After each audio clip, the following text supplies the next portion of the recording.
We are live.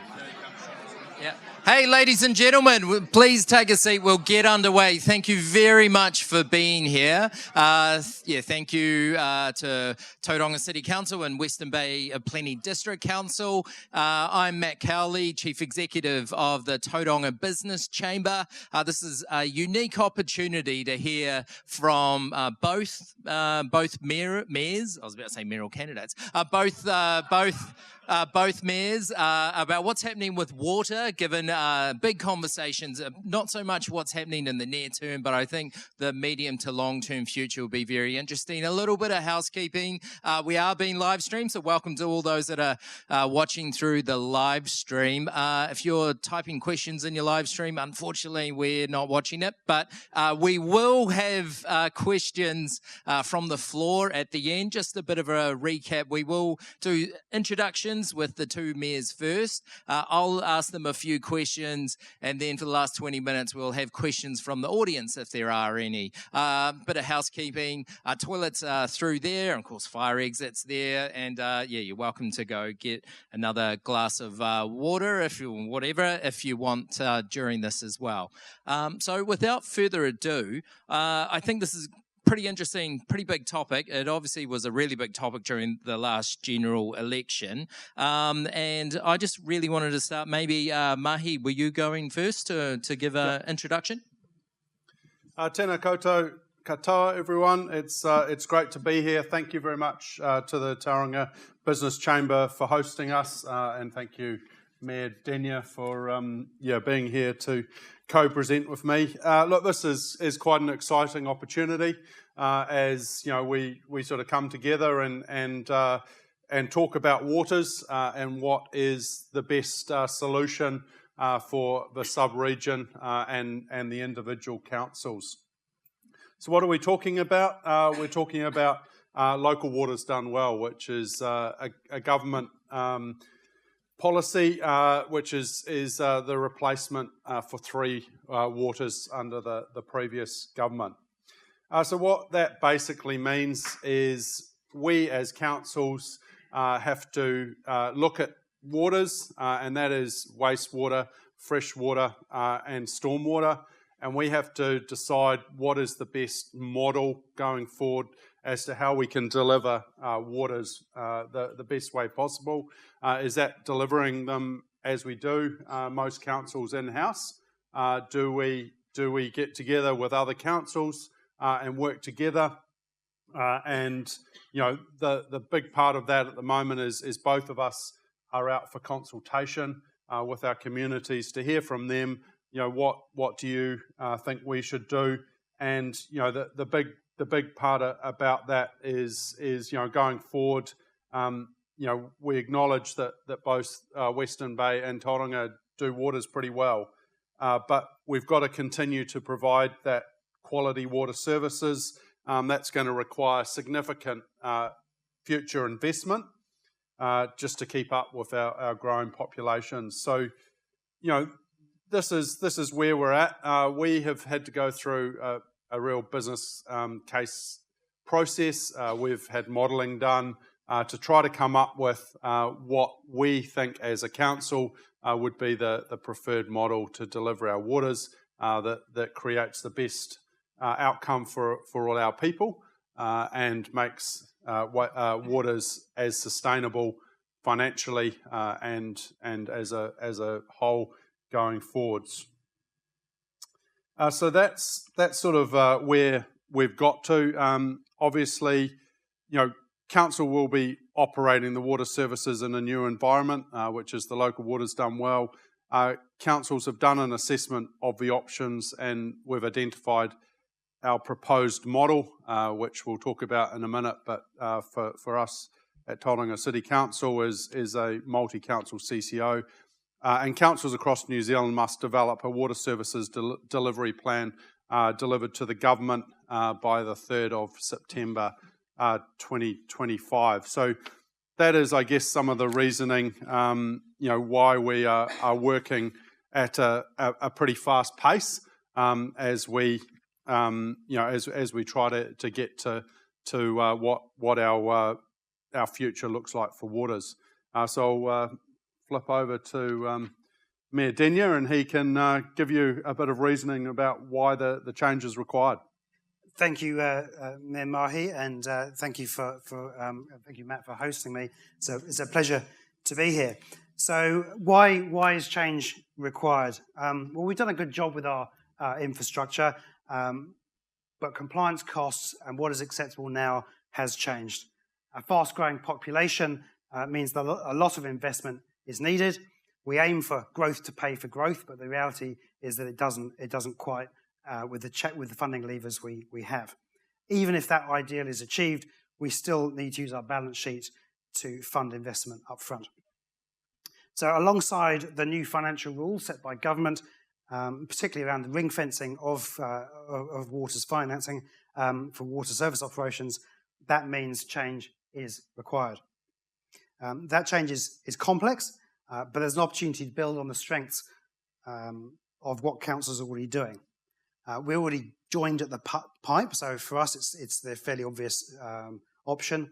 Our Mokoroa wastewater gets sent to Tauranga City Council at Chapel Street for treatment, and also Tauranga City Council gets some of its water from, for example, the Waiari stream near Te Puke. So we are joined at the pipe, but beyond that, there's those physical linkages. There's shared water service contracts, including joint water testing and network maintenance agreements.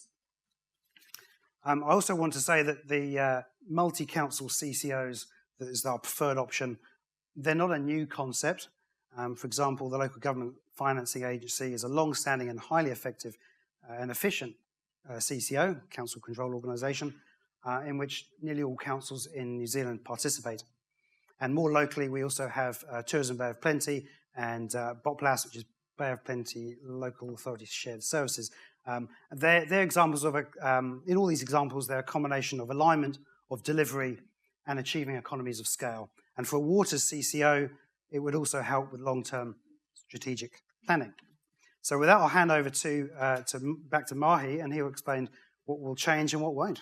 Yeah, so I'm not going to go through every single thing of what will change and what won't, but what we can say is Tauranga has done a very good job at delivering water services.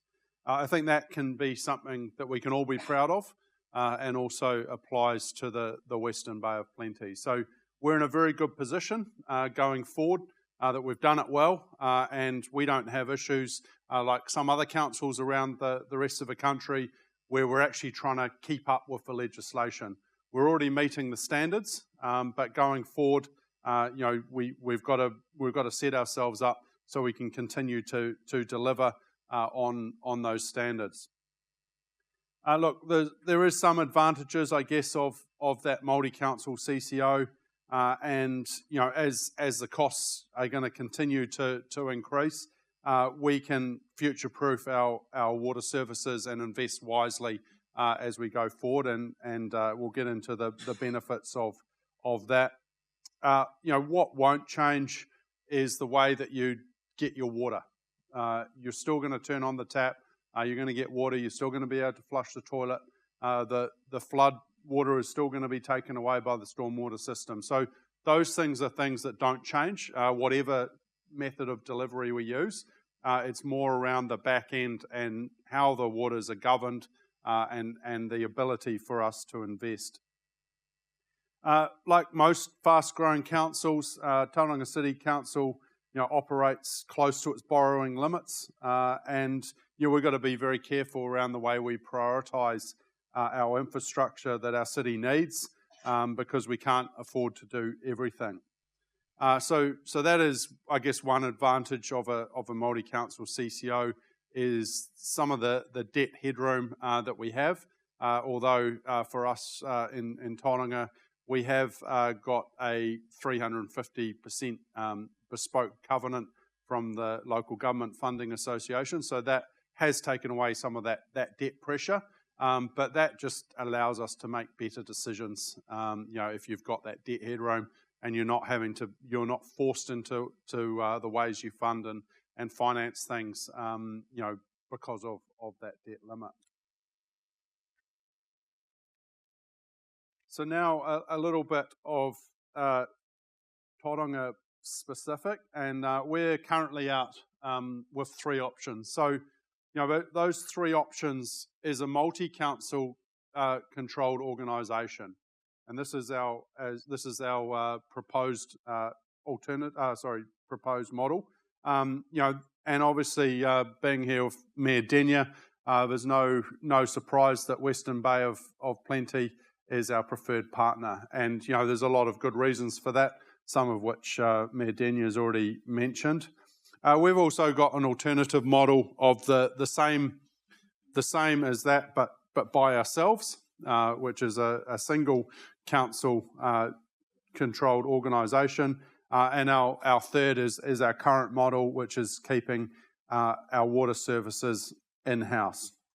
Now, all of these are possible, but through the business case process, it's been pretty clear that what is the best way that we can operate our future water services, and that has come out that working with other councils, we can generate benefits of scale, which will make our services more affordable, while also ensuring that our water assets remain community owned. So these benefits of scale will come from lower cost access to new technology, and more of an efficient delivery structure. The financial incentive is much stronger over the longer term, as the cumulative savings by 2044 are much larger in terms as we go, and obviously that scale becomes bedded in.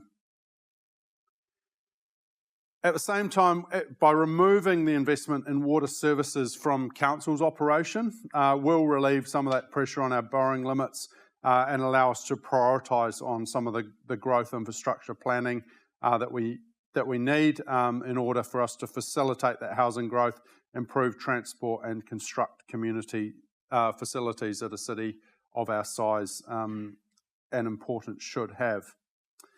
So just if I'm not sure if we can quite see that, but next one, sorry. So if you look at the different options, so one is our proposed model, and as you can see in 2034, the modelling has showed that we're looking at about an average of $3,440 per connection. So these are all from the models. That is the cheapest option that we have got, and then the in-house, which we're currently doing, is about $3,800. I guess the unfortunate thing is, under all the models, we are predicting prices to go up. And that is part of the legislation, new legislative requirements, the cost of delivering water, and also needing to be financially sustainable. So the water organisations, whether they're in-house or out of into a CCO, they have to sustain themselves financially.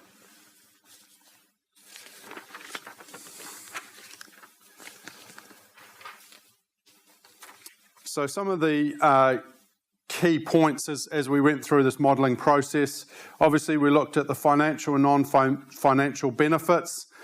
We looked at any CCO arrangement that must be mutually beneficial to all parties. So as we're discussing with Western Bay and any other councils that may want to join in and become part of a bigger organisation, that is the key part to us, is it must be mutually beneficial to both parties. Otherwise, why are you doing it? Our modelling has shown that the council-controlled organisation delivers the best community outcomes overall. And obviously, we've got a lot of councils at the moment looking like we have at their models and trying to figure out what is the best case.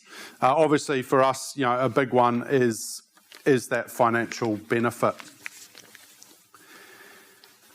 So our proposed way forward, in December 24, we decided to consult on the three options, and obviously, we've discussed that, which is status quo in-house, that single council controlled organisation, or our proposed model, which is the multi-council controlled organisation.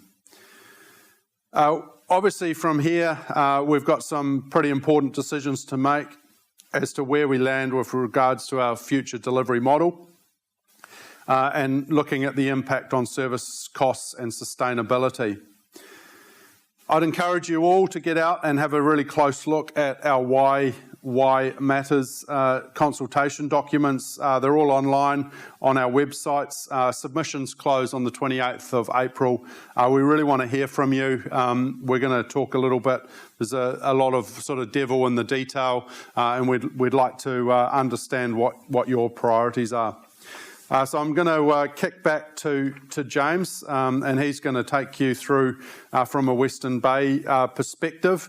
Obviously, there's some pretty important questions, and we're obviously happy to take any of those at the end of the presentation. But I'll flick back to Mayor Denia. Thank you, Mahé, and thank you for your explanation from the Tauranga city side. So our council's analysis is more than just technical driven, it's driven from the community as well. We want to hear from the community about what matters to them and protecting what matters to our people. And so water reform's been going on for a little while. It's been talked about and going backwards and forwards. So we've got a reasonable idea about what's important for people.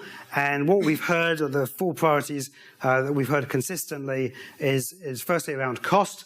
People want to keep costs low for our community. There's an issue around control, ensure decisions reflect the local needs. But we also must note the constraints around that from the economic regulator that's going to be put in place and Taumata Arawai. So it's not a blank piece of paper as to what we could do. That we are constrained by regulators.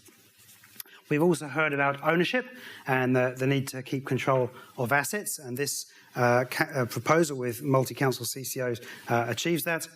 And then quality. We want water quality. We want to make sure that our water, both drinking water and wastewater, meets national standards and expectations. So that's a driver for a lot of the investment, just to make sure we meet those standards. So what is Western Bay considering? Well, it's quite similar to what Mahi's outlined for Tauranga City Council, except for us, we are unable to keep water services in-house. I won't quite say the status quo, because the status quo doesn't exist with the new legislation which is coming at us. But it's not an option, as it doesn't meet the financial rules set by central government. So we've got two options: a preferred option, which is a multi-council CCO, and the other option, which is a single council CCO. The single council CCO is a separate entity set up to manage the water services. It does improve the borrowing. It does allow the 500% debt to revenue ratio, but lacks scale and efficiency from working with partners like Tauranga City Council. We believe a shared model provides the best outcomes for our communities financially and operationally. On the next slide. So what are those savings we can make? So it is clear that there are real financial benefits from us delivering water services in partnership with other councils, like TCC, but potentially others too. And this additional benefit comes from the greater borrowing capacity of a joint entity, which allows costs to be better spread over the lifetime of the assets, and by the benefits of delivering water services through a specialist entity. There are also other benefits in terms of procurement and staff and governance expertise. With this option, water charges would be kept within a reasonable range as a proportion of median household income as considered through international benchmarks.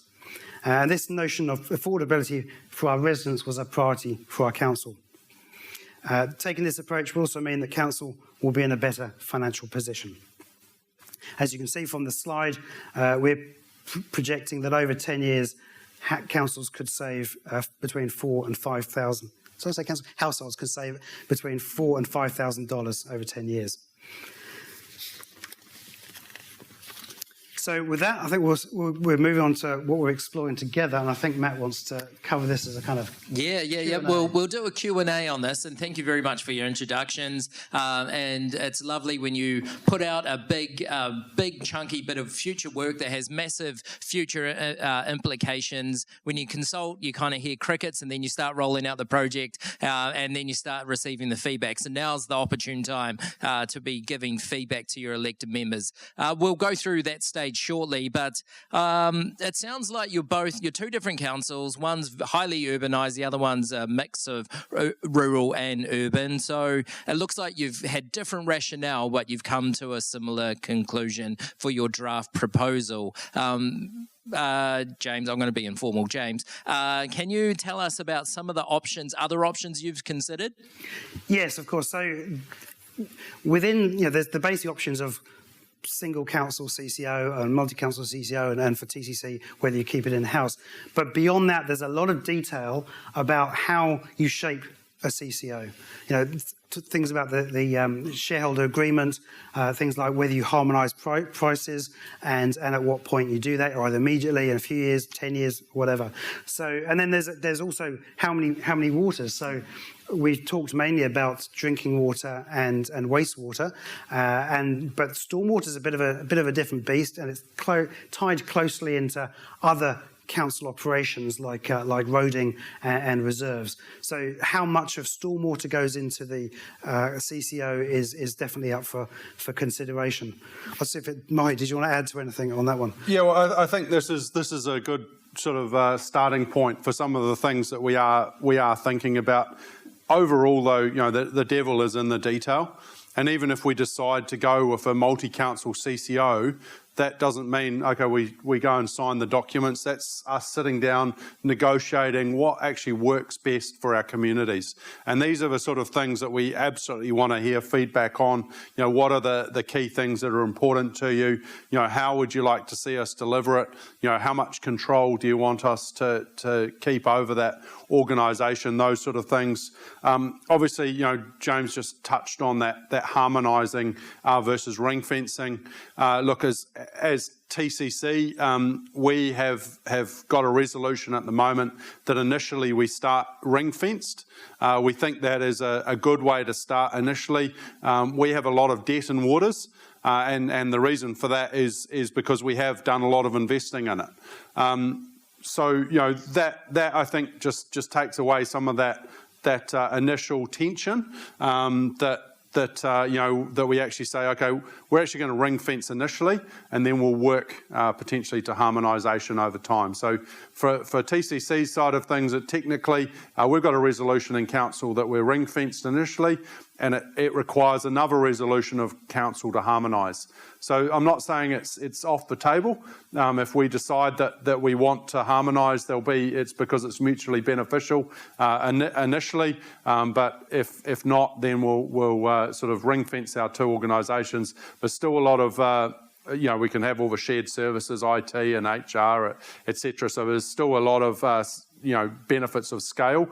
And it's very clear from the government have said, we've got to be financially sustainable. So I think if we are ring fenced initially, we can prove that we're both, or all parties are working to that financial sustainability. And then, once then we can look at the options as we go. So, yeah, that's really, there is a lot of detail here, and we'd love to hear, what people think as to how we can do this. I think there was also community trust models and a few other things that you looked at, but given the feedback and the sense of, which I think is why people want to listen to you, is that just getting that sense of that political decision making, as well as obviously all the analysis that's happened. I'll just answer that if I may. The community trust model was looked at, but it was fairly quickly rejected because it doesn't allow higher borrowing limits. So that was another idea put forward by the government, but I don't think any council in the country is going with that. So, which is a good segue to say, a number of you said that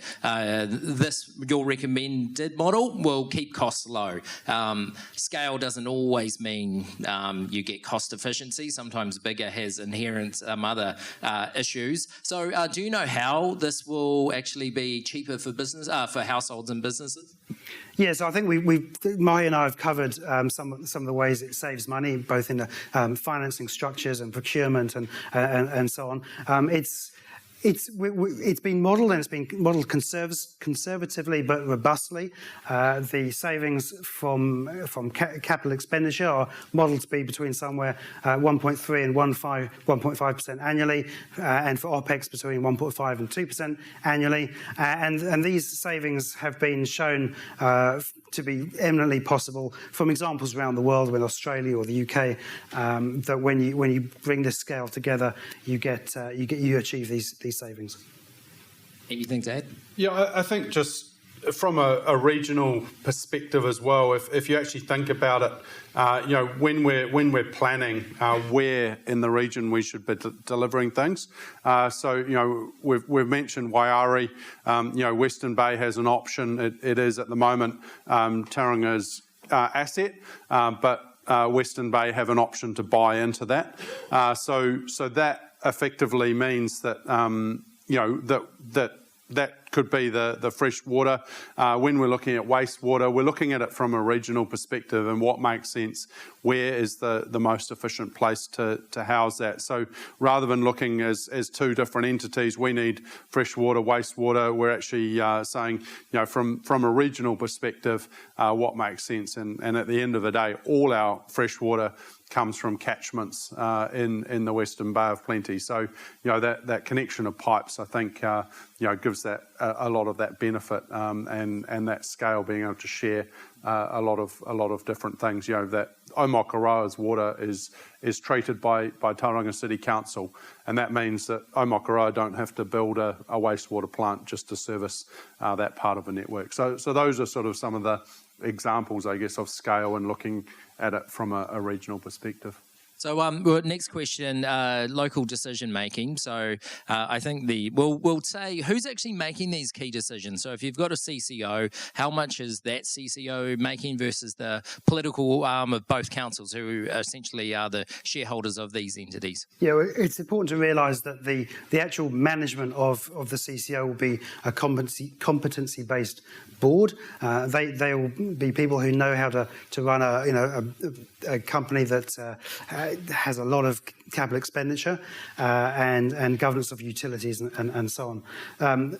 We, as the ultimate owners, will be able to provide input through a statement of expectation, and the CCO responds with a statement of intent. But how it's structured with the shareholders agreement and how Mahé and I work out where investment should happen, that'll probably stay at the political level, or at least to some extent. But that's all up for negotiation and consideration. So I'm not going to try and litigate that now. But that's just some of the areas where we want your input on that as to where that decision making should lie. And just to explain, James brought up the local government financing agency, sorry, and just so explain how that works. So they have a number of shareholder councils around the country, and there's a sort of an intermediate there, which is called a shareholder council.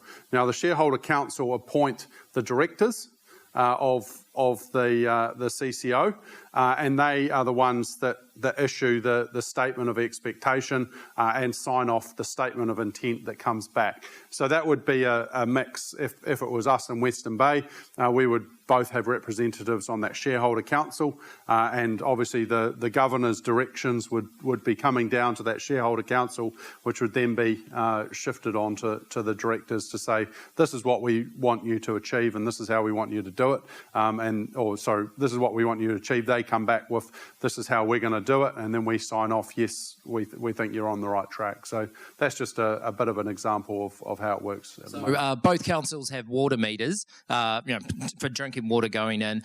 So under that model, would the council, the political arm, they'll be making the decision on how much the volumetric charges will be, and then you haven't got to that level of detail yet? Well, we certainly haven't got to that level of detail. I would also add, though, that in terms of charging rates like that, it will be under as I said, the constraint of the economic regulator, the Commerce Commission.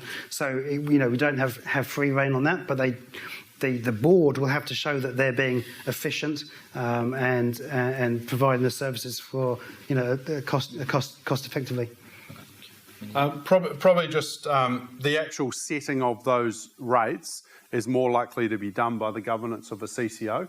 But what we would potentially say in the statement of expectation is, for example, we want you to keep rates as low as possible, or we want you to maximise the investment for growth, which will obviously then have an impact on those rates. So those are the sort of, I guess, expectations that we'd send down, but they would generally set those rates.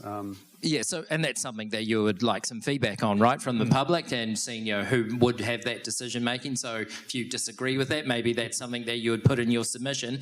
Just next question now in terms of local ownership. How do we ensure that this stays 100% local owned?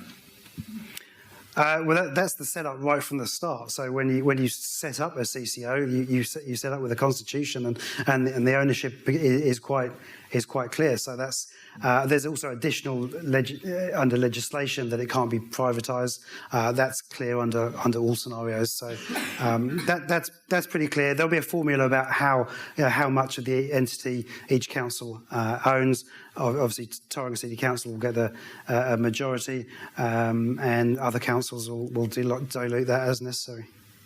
Yeah, I think it's pretty clear at the moment.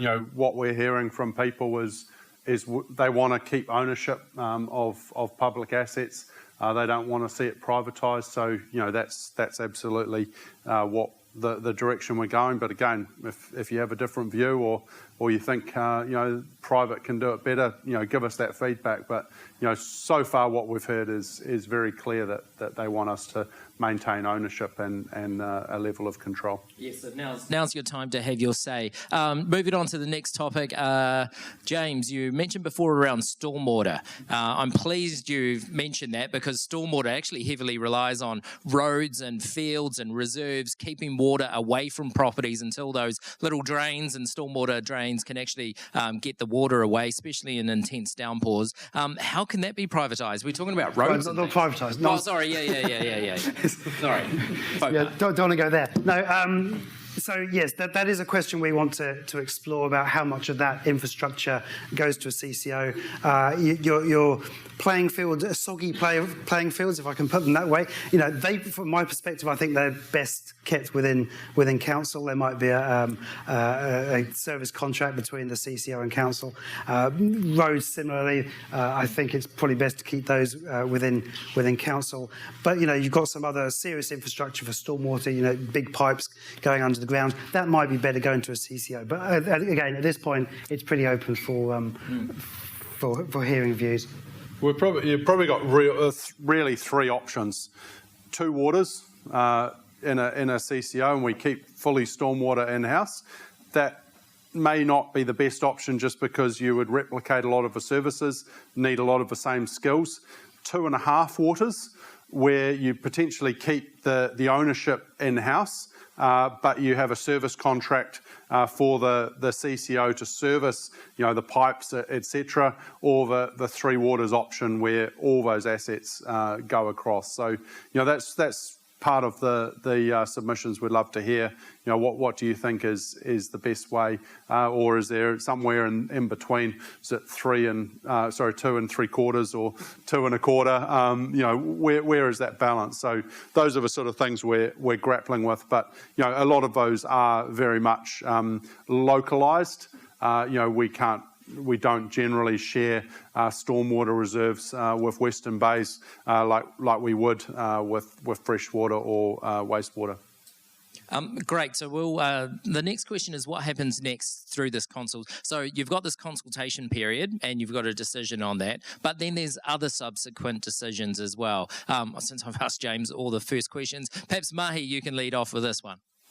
Yeah, so, I guess the key takeaways from this is, nothing changes in your everyday use of water, but behind the scenes and the governance, that's where it does. Look, CCOs, really deliver some scale and cost efficiencies. We need your views, by the 28th of April, and we need to submit to government by September. So, that's sort of where we're at, and where we're really headed. Yeah. So for Western Bay, we started a few days earlier. So our consultation goes to the 24th of April. Tauranga's goes to the 28th of April. We'll then make a decision on which option we're going with. I think yours is in June, ours is in July, and then submitting to DIA before 3rd of September. And DIA will then approve that or not in the months following that. So that's the process. And then next year it'll be setting up CCO if that's where we choose to go. That could slip, but we're aiming for 1st of July next year. So you've also got future conversations to happen with other neighbouring adjacent councils as well. So that happens after you've made that decision, then you start talking with neighbouring councils. Is that the process? Yeah, it is. I guess what we're trying to do is, we've got to be future-proofed in a way. So, even if it's, maybe just us in Western Bay now, we're talking heavily with all the mayors around both Bay of Plenty and Waikato, and saying, look, is there some efficiencies we can gain here? For example, can we share IT systems? Can we share procurement? Things like that potentially have, we benefit through scale, not being together. And it's also when we set up this organisation, making sure that it would easy to bring others in, at a later date.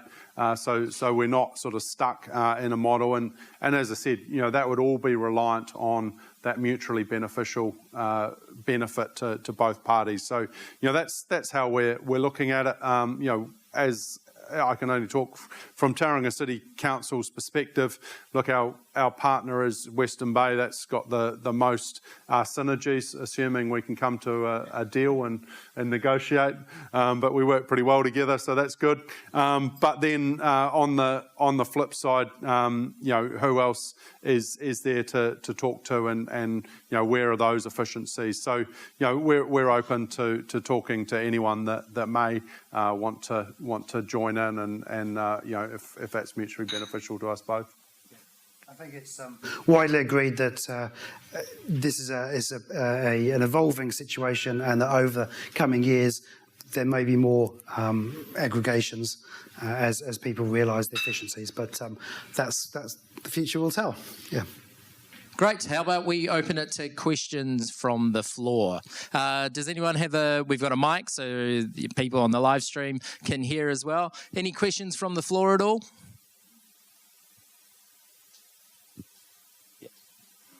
So where does the regional council come in? Because I'm both the ratepayer in Western Bay and Tauranga, and one thing this is, as you haven't discussed today, is water is a scarce resource. So in the rural area, we'll say that we're concerned that water goes out of our catchments to Tauranga City. Papama, Wairī comes a prime example.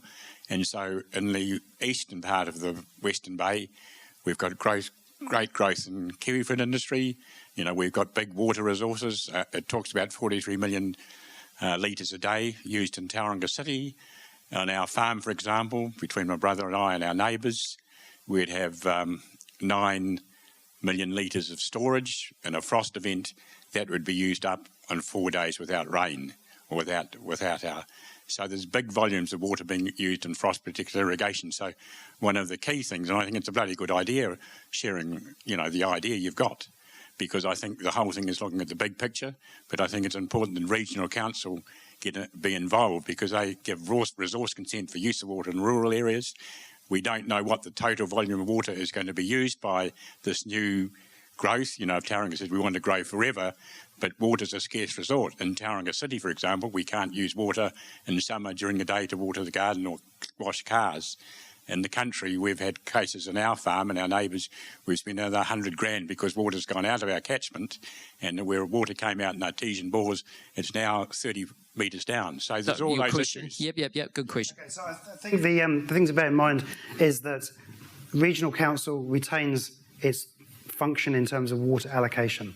That's a completely separate role to the CCO's or district council's function of building and maintaining infrastructure. So regional council will keep its allocation and consenting function, but also bearing in mind that the whole resource management arena is evolving and being reformed as well. So watch that space, but as things stand, it's the regional council retains its allocation responsibilities. Any other questions? Yep. Do you want the microphone's there? This might be a bit of a silly question, but if you joined with, say, someone from with the local government from Opotiki, and they sell their water to China, and it's a big bottling resource, what about that? I think I'll just say that this is nothing to do with the ownership of water. So that is not something that is up for. So what happens? So that's, as I said to Paul, it's the allocation. The regional council continues with the allocation and consenting of that kind of activity, but that's nothing to do with the infrastructure that we need to pay for and maintain. I guess in a financially sustaining model, potentially the cost of that water is going to go up. For them to use that, and that's something like a Potiki, Whakatane, Kaurau, like those are the councils that are really going to struggle with that financial sustainability, and that's where potentially they may want to come and join a bigger organisation. Even just the expertise. It's very hard to employ and pay for the expertise that's needed when you are one of those smaller councils. So. Down the back, Greg. Thanks. Just wondering. Obviously, the premise for this is that it's going to be more efficient and cheaper. How much of the modelling and research, is it all available to the public to have a look at? Has it been peer reviewed? And how do you feel when you look at two examples of councils in the past that have formed, if you like, a CCO in water, and that's Auckland Water and Wellington Water? How much confidence do their operations give you that this is in fact going to be more efficient? Well, Wellington Water is just a service delivery, and that has been an absolute disaster as we've seen. Watercare has actually been a pretty good example of something that's working well, except they were completely reliant on the council, and that was the lesson they've learnt, and they've just recapitalised recently, so they are now financially separate from the council, and that's obviously what we'd be looking at in a CCO. So they have some advantages and disadvantages, but overall, I'd discount Wellington because of the way they've set that up, and a lot of the feedback. And I know Watercare. I think mainly the negatives have been that they charge for water, and we're one of the first to do that. But overall, as an organisation, they've actually done done Auckland's water, fairly well. But they didn't have that ability to fund themselves, which meant they were completely reliant on the council, I guess, funding them for everything they did. And just the research side. Oh, sorry. Go somewhere online and find all of it. Yeah, so there's the consultants we've used have done a lot of research on that and modelled the potential savings. As I said, there's numerous examples from around the world of different models and how much they've saved. So I'm pretty confident that it's a robust and conservative measure of the savings that are available. Just for the live stream, though, I think Greg's question was public access to some of those documents, right? Yep.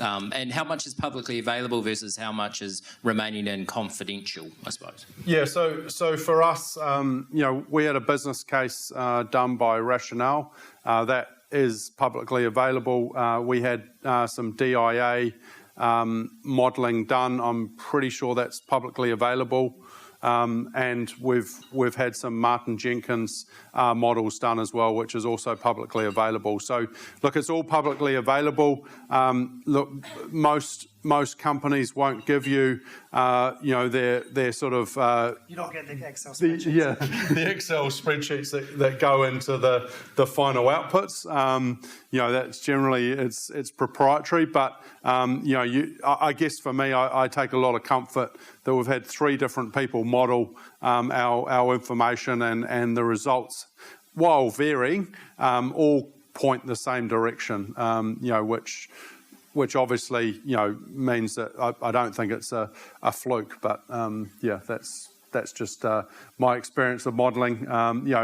Modelling is not perfect. It is a bit of a guesstimate, but again, when I look at it and I look at the overall, and I think, does that make sense? I go, yes, it passes the sniff test. It seems to make sense if we're sharing our waters and we get those efficiencies, that it would be cheaper, and the model tells us it's going to be cheaper. So, it definitely, I don't think we're going to be disadvantaged by going that way. Okay. Any other questions? Yes, question up front. So just a question on, with the 12.5% rate increase for Tauranga City in particular for rates, what percent is going into the water infrastructure? Yeah, so we're ring fenced at the moment within our organisation. So obviously the water charges they're going up, I think about 10% this year. So that is completely separate. We've got 505 million in our capital budgets, and just over 100 million of that is going into water's capital spend. So, it's quite a significant portion of our business. So just on that, if Western Bay can suffice the infrastructure costs with the water done well, and they aren't increasing their rates, TCC are, how can they suffice the increase and TCC can't? Sorry. With TCC increasing their rates by 12.5%, you're saying 10% is with water infrastructure. Western Bay aren't increasing their rates for water infrastructure costs. How can Western Bay obviously aren't increasing their costs because they have the budget for it? TCC obviously don't.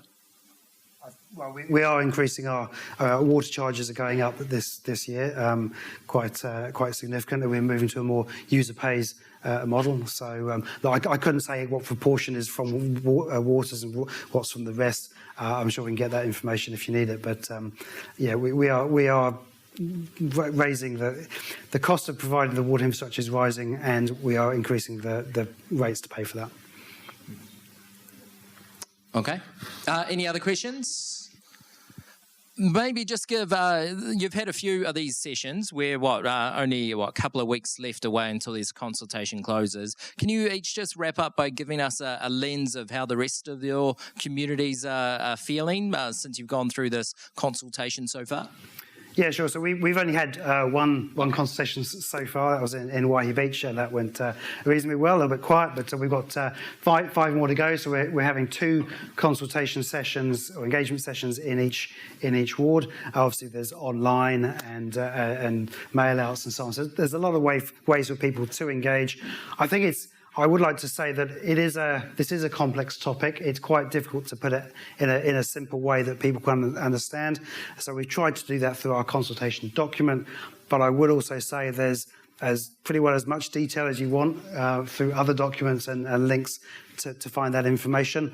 So dig down as deep as you want. But we're trying to engage with a broader section of people as we can. Okay. Yes, it's been really good to get out and speak to our people. Look, we've got about 20 engagements planned, and we're consulting alongside our annual plan with Waters. So we've been out in the community. Last week was a lot of early mornings and late nights as we got out and spoke and got feedback. Look, as James said, it is complex. People are worried about change. and everyone isn't quite sure. We've had some really interesting questions, and it's really important that we do understand and hear from people as to what they think, because that will go in shaping our decision as we go forward. I think overall it's quite clear what the best direction is going forward, but we want to hear, one, do you agree, and if not, what are your reasonings for that, and two, what if we do go this way, what are the key things that are really important to you? Are you, for example, are you actually prepared to pay more to keep it in-house so that your elected members keep full control? If that's something that you're prepared to do, let us know. So those are sort of the decisions that we're going to be making. But there is always a trade-off, and we're really keen to hear that feedback. Great. And one last question specific for you, James, is you've got a few ratepayers that are on rainwater tanks, septic tanks. They're not plugged into any system. Why should they care? So I think, people move for a start, so is their future as well. There's also things like stormwater, so that they may get caught with stormwater charges as well. But also, this is about doing the best for our community. They use community facilities in town. So look, everyone wants the best water facilities. They want the best for the environment as well, and we all want that, no matter where we live and what services we get. So their input is important too. Yeah. Okay. No, that's great. We're going to wrap this up now. And of course, all the consultation information's on the slide there. We thank Mayor Mahé Drysdale and Mayor James Denyer. Was there anything you wanted to say that you haven't said already? No, just we want to hear from you. We're open. There's Let's Talk Tauranga .govt.nz is where you can find all the information, and fire through any questions. We'll be around after here, so if you want to ask us a one-on-one, come and talk to us. Thank you for our team that are here. There's been a lot of work in this, and this is only really the start. Once we make a decision, the hard work starts, and we get to business on trying to deliver on the new legislation that the government has introduced. Great. I was just saying, yes, really wanting to hear from you and looking forward to working with Tauranga in the future, hopefully. And you enjoyed your rowing? Oh, we did, yeah, absolutely. Great. I would say if Kiwis have a mentality and an expectation when you turn on the tap, water comes out. And I suppose the key issue is around, particularly in this region, more people are coming. There's an expectation that water will come out. We need to keep on investing so that water will keep on coming out of those taps without it. And now we're really figuring out what's the best way to invest these hundreds of millions of dollars plus over the next 10, 20 years. $3.1 billion over the next 10 years or so. And of course, is that best currently or to change models? I think it's a very interesting case, and best of luck for the process and going through all the submissions, and really encourage people to jump on Western Bay of Plenty District Council's website or Tauranga City Council's website to make their submission. And I thank everyone on the live stream and everyone that turned up tonight. Thank you very much, everyone. Right.